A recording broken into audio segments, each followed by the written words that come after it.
tumefika patamu. Sasa ligi imefika patamu. Ukiona dalili kama hizo, ni dalili kwamba ligi imefika patamu. Mimi niwaambie tu Mbeya City, sisi Yanga hatuna kisasi nao kesho. Hatuna kisasi nao. Ila kesho tuna kazi nao. Kisasi nao hatuna kabisa. Ila kesho panapojaliwa Mwenyezi Mungu tuna kazi nao. Kazi gani? Tutaifanyaje hiyo kazi? Mungu atupe uhai. Saa 12:30 KMC Complex. Kama Yanga ni matapeli, basi sisi inshallah tutakwenda kupambana tukaonyeshe utapeli wetu mbele yao. Wala sio jambo la kusubiri sana, ni kulala tu leo. Mungu atupe afya na uhai. Kesho tutakutana na KMC Complex. Na kwa sababu hii sikuiona, nimeona msheli hapa, nitaichukua hii, nitaituma kwenye group la wachezaji waone yes kwamba tumefika hapa wanangu. Yaani hii timu ambayo nyewe mnavaa jezi mnawakilisha mamilioni ya mashabiki imefika hapa kuzungumziwa hivi na wapinzani.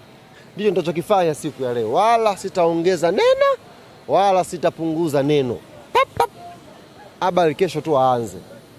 Mungu amjalie kheri, Meki Maxime ampange. Maki achelee kuchukua kadi huyu. Unayo bongo yake unapataga moto. Achelee kuchukua kadi huyu. Ndio shida ya habari. Kwa hiyo aanze, alale vizuri, apumzike, kesho aje KMC tukutane naye. Kwamba itakuwa tofauti na vile ambavyo wanadhani, kwa sababu wenyewe wanasema wataendelea pale ambapo waliishia kwenye duru la kwanza. Sawa, hakuna shida.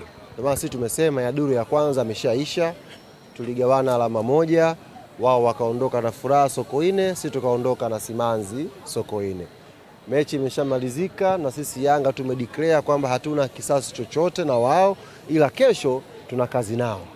Hamkukutana na Maxime, lakini kesho atakuwa ndio kocha mkuu kwenye kikosi cha Mbeya City, lakini anasema kwamba naye hana pressure kwa sababu anawafahamu vizuri, pengine mtegemee surprise kwenye mchezo. Meki ni kocha mzuri, kocha mkubwa, miongoni mwa kocha bora kabisa wazawa, ana uzoefu wa ligi yetu kwa timu mbalimbali. Kwa hiyo sisi tunajua tunakutana na kocha ambaye ni mzuri na anajua kupanga mbinu zake vizuri. Lakini hatuweki mawazo yetu kwa Meki peke yake.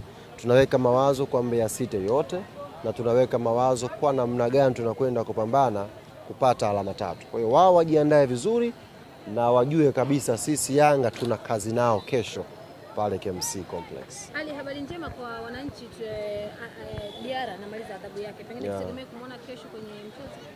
Sasa itakuwa ni maamuzi ya benchi la ufundi. Kwa sababu kipa yetu la AFCON Hussein Masalanga limecheza vizuri, limeondoka na clean sheet hapo. Msheri bado anaendelea na majeraha, maana yake tuna Masalanga, tuna Diarra, tuna magolikipa wale wa under 20. Kwa hiyo mwalimu ndio atakaona kama amesha train pa kutosha Diarra arudi achukue nafasi yake, mwalimu ataamua. Ila habari njema ni kwamba Jigi ameshamaliza adhabu yake. Ni kwamba kwenye hili duru la pili mtahakikisha mnashinda kwenye kila mechi ili kujiweka kwenye nafasi nzuri ya kuwa mabingwa msimu huu. Na ubingwa watafuta hivyo. Ubingwa lazima upate kwa kushinda kila mchezo, kuhakikisha unapata matokeo mazuri kwa wapinzani wanaokuja mbele. Ndio maana sisi malengo yashabadilika sasa hivi. Hatupo tena kwenye malengo ya kutaka kuburudishana hapa.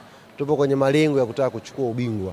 Kila mwana Yanga sasa hivi ameanza kuona ubingwa wa ligi kuu mbele yetu. Ndio maana tunataka tuweke jitihada, tuweke nguvu, tupambane tuweze kuchukua matokeo mazuri siku ya kesho. Mimi niombe tu wana Yanga, kesho mapema saa 12:30 game inaanza, tuwahi pale KMC Complex kwa ajili ya burudani. Tofauti ya point umesema moja, yani kama moja hivi. Na tofauti ya point iliyoko umeweka hivi, ni kama moja unazungumzia. Tofauti ya mapointi.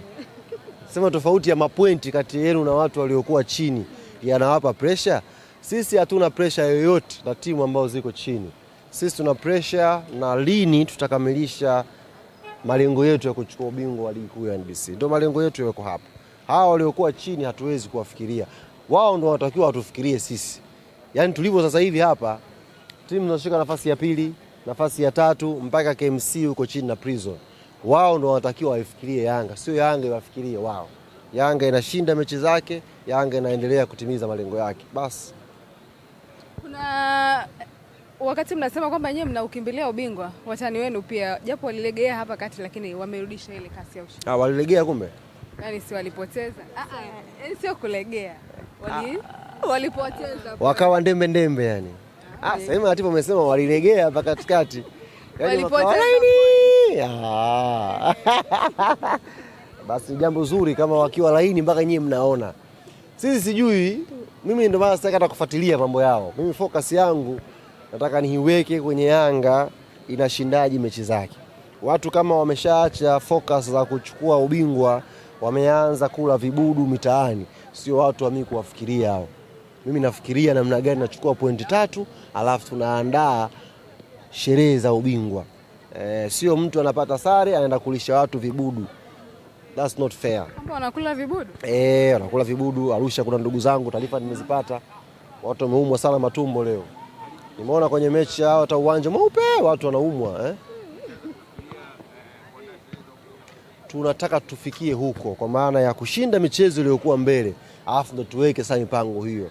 Yanga katikati ya msimu haiwezi kufanya sherehe yoyote zaidi ya kuwaza kwanza uchampioni. Na ndio malengo yetu wako hapa. Tutachukua uchampioni, tunaweka jitihada kubwa, alafu tutaonyesha watu wadogo jinsi inavyofanyika. Unajua kufanya sherehe bila kikombe chochote. Yaani mmekutana, mmetafuta vibudu machinjioni, mnafanya sherehe bila kikombe chochote. Maskini ya Mungu na yule mzungu wa watu kalishwa kibudu jana bila kikombe chochote. Hilo jambo halina maana yoyote. Sisi tunaweka malengo yetu kwa ajili ya kufanya sherehe tunapochukua uchampioni. Na inshallah tunayocheka nini? Au unasema mzungu kalishwa vibudu? Mzungu watu jana kalishwa vibudu, katembea na mkoa, mbona anapita na simu anakagua hivi. Wakampa bichwa moja la kondoo jeusi.